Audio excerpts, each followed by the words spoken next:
Hello guys, welcome back to my channel. Welcome back to one more recipe. మనం ఇప్పుడు చేస్తున్న series Varalakshmi వ్రతం ప్రసాదాలు కదా.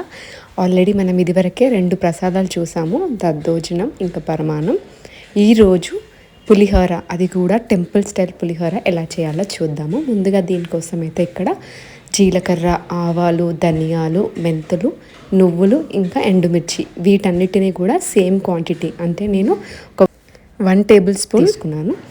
అన్నీ కూడా డ్రై రోస్ట్ చేసుకోవాలి. డ్రై రోస్ట్ చేసుకొని చల్లారేంత వరకు పక్కన పెట్టేసుకోవాలి. ఇప్పుడైతే ఇక్కడ చింతపండుని, ఒక నిమ్మకాయ సైజ్ అంతా చింతపండుని అయితే ఒక 15 నిమిషాలు నానబెట్టిన తర్వాత దీన్ని మొత్తం అంతా ఎక్స్ట్రాక్ట్ చేసుకొని ఒక గిన్నెలోకి తీసుకోవాలి. దీంట్లోకి చిటికెడు పసుపు, 1/2 టేబుల్ స్పూన్ బెల్లం, కొద్దిగా కారం, ఇది కూడా 1/2 టేబుల్ స్పూన్ కంటే తక్కువే కారం తీసుకున్న తర్వాత రుచికి సరిపడా సాల్ట్ వేసుకున్న తర్వాత 1/2 టేబుల్ స్పూన్ కంటే తక్కువ షుగర్, అలాగే కొద్దిగా ఆయిల్ వేసుకున్న తర్వాత 1 పచ్చిమిర్చి చించి తీసుకోవాలి. అలాగే కొద్దిగా కరివేపాకు వేసుకున్న తర్వాత దీన్ని బాగా మరిగించుకోవాలి.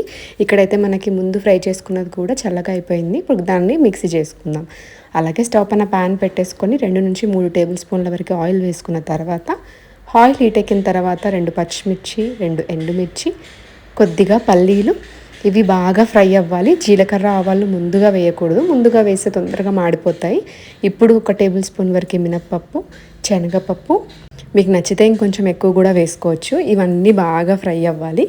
ఇది ఫ్రై అయిన తర్వాత కడిగి పెట్టుకున్న కరివేపాకును కూడా వేసుకొని ఇవన్నీ బాగా ఫ్రై అయిన తర్వాత 1 టేబుల్ స్పూన్ వరకు జీలకర్ర, 1 టేబుల్ స్పూన్ ఆవాలు, ఇవి కూడా ఫ్రై అవ్వాలి. ఇలా లాస్ట్గా వేసుకోవడం వల్ల జీలకర్ర, ఆవాలు అనేది మాడకుండా ఉంటుంది. మాడితే మనకి టేస్ట్ అనేది డిఫరెంట్గా అయిపోతుంది.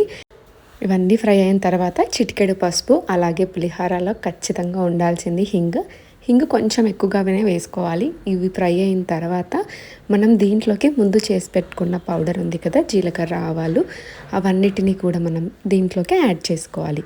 ఈ పౌడర్ తోటే మనకి టెంపుల్ స్టైల్లో వస్తుంది, లేకపోతే నార్మల్గానే ఉంటుంది.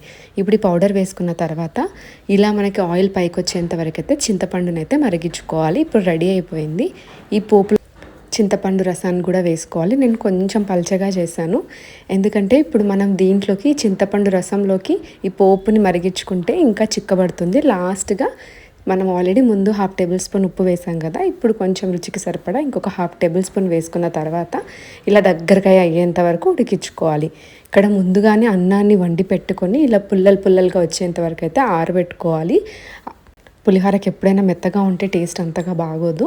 ఇప్పుడు కొద్దిగా వేసుకుంటూ ఫస్ట్ స్పూన్తోనే అన్న తర్వాత చేయితో ఇలా మంచిగా కలుపుకోవాలి. మీకు మిగిలింది అనుకుంటే బాక్స్లో పెట్టుకొని ఫ్రిడ్జ్లో కూడా స్టోర్ చేసుకోవచ్చు. నచ్చినప్పుడు మనం ఈ చింతపండు పులిహోరని అయితే రెడీ చేసుకోవాలి.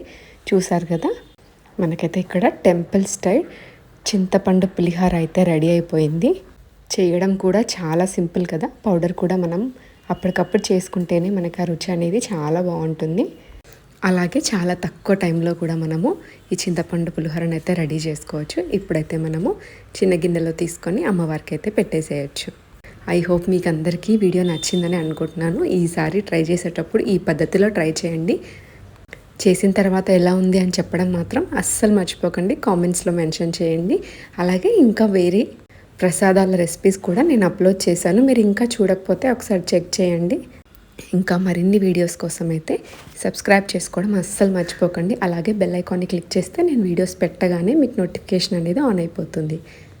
Thank you so much for watching. అలాగే ఎలా ఉంది అని కామెంట్స్లో చెప్పడం మాత్రం అస్సలు మర్చిపోకండి. Thank you so much for watching. Bye bye.